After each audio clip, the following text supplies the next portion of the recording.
The New Orleans Saints had what might have been their best offensive performance of the last season and a half against the Indianapolis Colts, but have they actually turned a corner moving forward? We got all that and a little bit of lanyard for you on today's episode of Locked On Saints.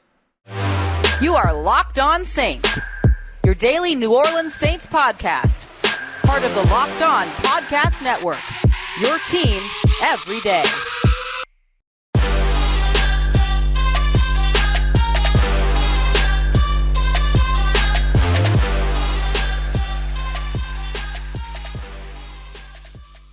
What is good, Who Dat Nation and Who Dat family? Welcome in to another episode of Locked On Saints, your daily podcast covering your favorite team, the New Orleans Saints, part of Locked On Podcast Network, your team every day. Thank you, as always, making Locked On Saints your first listen of the day, every day. Big shout out to all you everydayers out there. Don't forget, you can subscribe and follow for free on YouTube or wherever you get your podcasts so you never miss the latest episodes. And if you want to keep the conversation going, take part in our exclusive film studies, Q&As, early access, and much more, you can become a Locked On Saints insider by heading over to joinsubtext.com/LockedOnSaints today to join a community I would love for you to be a part of. As always, I am your host, Ross Jackson, at Ross Jackson Nola on your favorite social media, your New Orleans Saints expert, credential member of the media, Saints News Network, Tuesdays in Locked On NFL podcast, and here with you every single Monday through Friday, and then some on Locked On Saints. In today's episode of Locked On Saints, as well as all of our crossover Thursday editions of the show, are brought to you by our friends over at Prize Picks, the easiest and most exciting way to play daily fantasy sports. Go to prizepicks.com/LockedOnNFL. Use promo code in all lowercase Locked On NFL as well to get a first deposit match up to $100. This episode is not a crossover Thursday episode, but you can find the crossover Thursday episode earlier today wherever you're listening or watching this show. But now we are live here on the Locked On Saints podcast to take a look as a part of our two-a-days at the New Orleans Saints injury report, how it's been updated, what's changed, what the starting offensive line will look like will be a part of our conversation. The return of Lynn Bowden as well as Michael Thomas to full on the practice report. But first, has the New Orleans Saints offense actually turned a corner? As we've been kind of building out over the course of the past couple of weeks, is that what we've seen from this New Orleans Saints team over the course of the last year and a half is an ability to win a game, lose a couple of games, win a game, lose a couple of games. And so kind of the roller coaster of things that go on so far with this team. And those are things that you would like to see this team get cleaned up. So as a part of that, what you're wondering is what we saw against the Indianapolis Colts, is it the same as what we saw against the New England Patriots? And if not, what's different? And why should anyone feel confident that this team has reached a level of consistency to move forward and find some sustained success? I'll tell you that right now, I feel better about this New Orleans Saints team right now, after its win against the Indianapolis Colts, than I did in its 34-0 shutout win of the New England Patriots earlier on this season. Two reasons why. First of which being that the Saints actually had to manage some adversity in this game against the Indianapolis Colts. While the Saints were out there scoring points and doing those things that you wanted to see this New Orleans Saints team do, the Indianapolis Colts didn't really go away at any point. They hung around, they got a couple of big touchdowns, a couple of big plays, things like that. And so the Saints had no choice but to respond, especially on offense, right? To where they had to keep the distance that maybe the defense was kind of giving a little bit of ground to. Now, does that mean that we should be concerned about the defense? Probably not, right? The defense has been the most consistent part of this team probably since like 2017, I think is pretty safe to say. And so with that, I think that if you could put those two things together, then this New Orleans Saints team really doesn't have an excuse but to lose maybe one or two more games for the rest of the season. But in order to even get to that level of expectation, we have to see consistency from this New Orleans Saints offense. Not just what can you do in one game, but what can you do game after game after game after game. That's the next thing that this New Orleans Saints team has to prove. And so while there were a lot of good vibes around Pete Carmichael and the New Orleans Saints offense during our time with him today at the New Orleans Saints facility, I did ask him about this. I asked Pete Carmichael, what is different about this Indianapolis Colts win, and what is it that gives you some confidence that this team and this offense is ready for sustained success? Here's what he had to say. I think again, it's one game. And again, we got to find a way offensively to put more than just one game together. It can't be up and down like you're saying. I think that there's always been a lot of confidence with this group. I think we feel good about the personnel, and I think we feel good about the game plan that we're putting together. We have a great relationship with the players, and I think that just the talk of, hey guys, it's time to, we can't just have one game and then come. We gotta find a way to start stringing some of these together. So personnel, game plan, relationship with the players, and honest conversation. Those are the things that Pete Carmichael kind of highlighted. And I mentioned that there were two reasons why I felt really good about what the New Orleans Saints did, or felt better about what the New Orleans Saints did in their win against the Indianapolis Colts than I did about their win, the shutout win against the New England Patriots. The second thing is kind of in line with what Pete was just talking about. It's not just necessarily the personnel. It's not just necessarily the relationship with the players, things like that. But I thought that what I saw in this game, in terms of their usage of playmakers and putting their playmakers in the best position to make plays, to be successful, is enough for you to say, okay, there's something sustainable here. I spoke about earlier on in the week against you think about the last two big wins that the New Orleans Saints have had, like big wins, right? They had that Seattle Seahawks game that was a little bit of a firefight that they came out on top of. Individual Herculean effort by Taysom Hill allowed that to happen. The shutout against the Las Vegas Raiders last year, individual Herculean effort by Alvin Kamara. This game, not only did they manage the adversity as we highlighted there, but multiple players scored multiple touchdowns. The Saints converted in the red zone, and they converted in their red zone how? By going to the players that are most efficient and effective for this team in the red zone, Taysom Hill and Alvin Kamara. If you didn't catch the episode earlier this week, the Saints ran 11 plays in the red zone. 10 of those plays, in some shape, form, or fashion, went to either Taysom Hill or Alvin Kamara. That's what the New Orleans Saints did. So while Pete's talking about game plan, personnel, all of those things, I think that both of those things are reflected in what the New Orleans Saints showed you on the offensive side against the Indianapolis Colts. The next question that I asked Pete was, at the end of the season last year, they went on this sort of 3-game win streak, winning 3 of the last 4 games. How important is it, instead of having that 3-game win streak at the end of the season, to have that 3-game win streak now? Yeah, I think it's time. I think it's been too long, that we haven't been able to be consistent enough, game after game after game. But I think that obviously we've got a big challenge this week with the defense that we're seeing. But again, it's important for us to, just not let it be an up and down roller coaster. They don't want to be on the roller coaster. This is a part of that honest conversation part. I like the fact that the New Orleans Saints are going into this game and looking at the Chicago Bears and saying that's a really good team that we got to beat this weekend. It's so easy to look at a team that's 2 and whatever, it's got 2 wins in the season right now, and to go easy, steamroll, it'll all be good. No, that's not the way that the New Orleans Saints are going about it. And the other thing that it doesn't seem like they're doing is that they're not going in and saying, okay, won the game against the Indianapolis Colts, everything's quieted down, here's to complacency, cheers. Instead, they're going into this game and saying, okay, we got one, but got to get the next one. And so this is the 1-0 attitude. And I do appreciate that, understand that, and highlight that as a positive around what this New Orleans Saints team looks to be doing in its preparation for the Chicago Bears. So coming up next, what we're going to be taking a look at here is, so actually, before I say that, when it comes to the idea of whether or not the New Orleans Saints have turned the corner, we don't have that answer yet, but we're about to get it. If the New Orleans Saints get the win that they should get against the Chicago Bears this weekend, it is a better piece of production that we have seen from this New Orleans Saints team in a year and a half. Doesn't matter that it's the Bears, doesn't matter that it was the Colts. What matters is that this is the Saints. And if the Saints get that second win, then you can be a little bit more confident that they have indeed turned that corner. But the Saints still have to prove that to you. Coming up next, let's take a look at the New Orleans Saints injury report, why it's important that both guys, Michael Thomas and Lynn Bowden, were back at full in practice, and what the New Orleans Saints offensive line might look like with James Hurst trending to be back. We got that coming up for you as we continue on with today's episode of Locked On Saints, part of Locked On Podcast Network, your team every day. And today's episode of Locked On Saints is brought to you by our friends at DoorDash. Y'all know I'm pretty much a daily user of DoorDash, maybe 3 times a week. Yeah, I order food a lot, but it's because I'm so busy. I'm trying to stay on top of my game, y'all. And so as a part of that, sometimes I don't have the time to get in the kitchen and cook. And even when I do, sometimes I don't have the time to go to the grocery store. DoorDash helps me out with both of them things. If I want to get something from the grocery store delivered, DoorDash. I want to get something delivered that's already cooked and ready to go, DoorDash, especially from all the local eateries. A local favorite of mine being, of course, we've talked about Who Dat's before, Trilly Cheesesteaks. There's a bunch of great, fantastic restaurants here in New Orleans. So if you already live here or if you're visiting and you're staying at a hotel, don't have the opportunity to cook, but don't want to leave the hotel room for a night, DoorDash, and you can find all these great local eateries.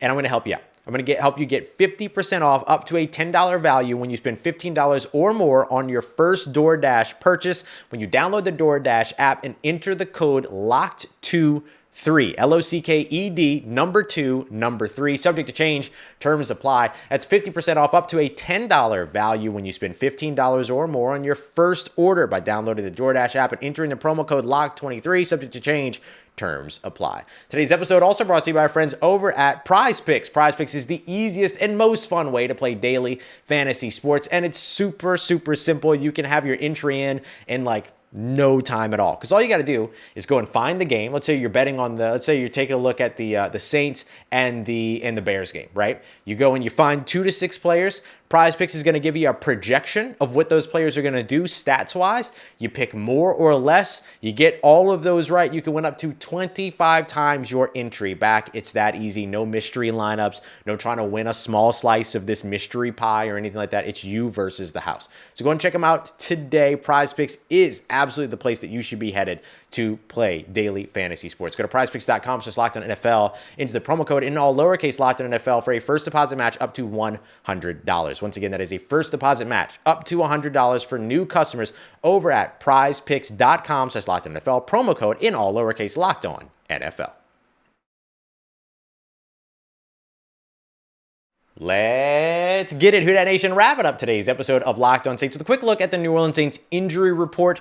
Before we actually look at the full injury report, I think the thing that I want to highlight here is that Michael Thomas was back to full at practice. We did not see him during the open media viewing portion on Wednesday. He was out there from the get-go on Thursday, looks good and ready to go. He was dealing with illness. I mean, and that's something that all of these Saints players have kind of been dealing with over the course of the past couple of weeks. And in fact, not only did we see that impact Michael Thomas as a limited participant in Wednesday's practice, but we also saw it in Lynn Bowden, who did not participate in practice with that illness, but he was also back to full on today's practice report. So good to see both of them back. It's obvious why Michael Thomas is so important. He has been the New Orleans Saints' most consistent receiver. You love seeing him out on the field. He draws a lot of attention. Even when he's not the guy being targeted, he impacts the game. He's that good. Like, that's who he is. He's that good.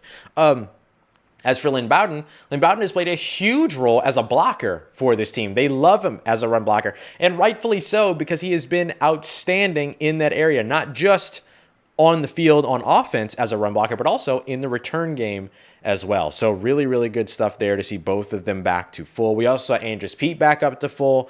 Taysom Hill, James Hurst, as well as Demario Davis all remained limited. Demario Davis did seem a lot more active in today's practice, a lot more involved in today's practice early on in the media viewing window and all that stuff. So good news there. Malcolm Roach did miss practice today, but he's dealing with the same illness, I assume, that everybody's been dealing with. So hopefully he'll be back out there tomorrow. And then Ty Summers remained not present at today's practice with dealing with concussion as well as hamstring. So I don't imagine that Ty Summers would be available this weekend. Do keep an eye out, though, because what that could mean is that Corey Littleton, who the Saints just signed to their practice squad to replace Jalen Smith on their practice squad, who was signed away to the active roster of the Las Vegas Raiders, which stinks from a Saints perspective. It's awesome from a Jalen Smith perspective because he deserves the opportunity to go out there and play, and he's going to get that opportunity to go and do that for at least 3 weeks, right? That's a stipulation. If you're a team who signs a player off of a practice squad to your active, first of all, you have to sign them to your active roster. And if you do that, then they have to remain on your active roster for at least 3 games. And so I love that that works out for Jalen Smith. Can't wait to see what he's able to do out there. The Saints bring Corey Littleton in. I spoke with Corey Littleton to give you a little bit of backstory on how all that went down. Corey Littleton was with the Houston Texans. You might remember that name if you're an everydayer, because I talked about how Littleton would be a good fit for this New Orleans Saints defense. Now here he is on the practice squad. He's a guy that was with the Houston Texans, was waived a couple days before Halloween, was getting ready to go out and trick-or-treating with his kids on Halloween. Decided not going to do that in Houston because we ain't going to be here anymore. So then he packed up and then they went back to San Diego. They went to this event at his high school, did some trick-or-treating there, which was super cool. And then he went back to Vegas for a little while. And then when he got off the plane to Vegas, he had a bunch of messages from his agent about the New Orleans Saints inquiring upon him. And he knew Dennis Allen. He knew that the staple here in New Orleans was defense and has been for a long time. Loved Jameis. And really, really, loved, of course, Demario Davis, and got the opportunity to come here and be in the locker room with those guys. Also rejoins the locker room with Lynn Bowden, Jonathan Abram, Foster Moreau, Derek Carr, like several former Raiders that he has had a relationship with. So it's a nice, comfortable place for him to land. So it was really cool to just kind of hear a little bit about what it is that kind of brought him here and why he chose to come here and all those other things. But I will tell you, the one thing that he's looking forward to more than anything else is a Jameis speech. He told me he's looking forward to a Jameis speech. Jameis and his leadership in the locker room gets a lot of love around the league. Corey Littleton, a really good example of that coming from outside in and telling me a little bit about what that reputation is. So really cool stuff. And I know people are going to be really upset about the idea that Jalen Smith isn't on the team anymore. Jalen Smith was a really, really good player to have in your practice squad. He has not seen the field, and he was only ever going to see the field if Demario Davis and if Pete Werner ended up with an injury. If that happens, Corey Littleton's still a very good coverage linebacker. And so I think that they're still in a good place. I really like Jalen Smith. I wanted Jalen Smith to be on this roster. I thought that he was really good for them. But him getting an opportunity to go and play somewhere is awesome. And that to me is paramount to anything else. So I'm very happy for Jalen. I like the addition of Corey Littleton. Makes a lot of sense. All right, let's take a look now at the Saints offensive line as we wrap up here, because I want people to get to the Pelicans game. The New Orleans Saints have welcomed now back James Hurst to practice, right? He was back. He's been limited in these last 2 weeks. And so what happens if he's back this weekend, right? If he's good to go. Now, here's what I will say. If I'm putting my money on anything, I think you're going to see the same offensive line this week that you saw last week. Now, I could be wrong. I'll probably know a little bit more here sooner, right? We'll be able to update that in the live show tomorrow night. But I do think that that's what I'm expecting at this point until I hear something otherwise. And I usually find that out on Friday, so we'll see. Andrus Peat played at left tackle last week, played well there. Max Garcia at left guard, Eric McCoy, Cesar Ruiz, center right guard, and then Ryan Ramczyk was back at right tackle. I would not be surprised if the Saints decided to go back with that exact same formation or with that exact same unit as an offensive line combination of the offensive line, because it worked, right? Ain't broke, don't fix it kind of situation. But if James Hurst is healthy, there could be an argument there to starting him at left guard or starting him at left tackle. We'll kind of have to see what happens. So it's going to be an interesting thing to watch. You have better pass rushers on that Chicago Bears defensive line with Yannick Ngakoue and then now the addition of Montez Sweat. And don't get it twisted, Montez Sweat is playing this weekend. Like, I've seen some people say, well, Montez probably ain't playing. No, he's playing this weekend. Now, he might have a limited role, but that limited role will be third down, go out and get Derek Carr. And that's where the Saints have given up the vast majority of their sacks this season is on third down. So don't be worried about Montez Sweat playing or not playing. He gonna play, and he gonna play when he can make an impact. So you have to have your offensive line ready. The good news is that he'll line up over the right tackle. Ryan Ramczyk just played his best game of the season last week against the Indianapolis Colts. You're looking for him and Montez Sweat to see each other more times than not this weekend. So we'll see exactly which way the Saints are leading with all this, and so we'll see how all of that goes with the offensive line. I just saw something going on, but probably not something that we need to worry about too much. So I'm not going to worry about it too much. So I think that the Saints are in a good place as they go up against the Chicago Bears this weekend. Next up is going to be our Friday morning show, which is the game plan. Going to be breaking down schematically what it is that the Chicago Bears like to do and how the New Orleans Saints can counteract that. But don't get it twisted. A lot of this game is all about how the New Orleans Saints need to play up to their standard, play their level of football, play their game plan, and be able to move from there. So that's going to be a big piece of it, but we'll be able to break it down and then give you some good stuff to watch for this weekend. I appreciate y'all, as always, making Locked On Saints your first listen of the day, every day. Big shout out to Jerry, Young City, to Reginald, to Victor, Ricky, Samuel, and everybody else for being here. Gundam, Randy, I appreciate y'all very much being here in the chat. Harry, I see you as well. I thank you very, very much for joining us live or joining us later. I appreciate y'all very, very much for making Locked On Saints a part of your day, part of your routine, for saying yes to me and the show. As always, if you see me, please say hi. And if you need anything else around your New Orleans Saints in between these episodes, make sure you follow me on your favorite social media at Ross Jackson, NOLA. Hit me up. Let me know how the family's doing. Let me know how you're living. Let me know how you're momming them. And trust Who Dat Nation, I'll holla at you.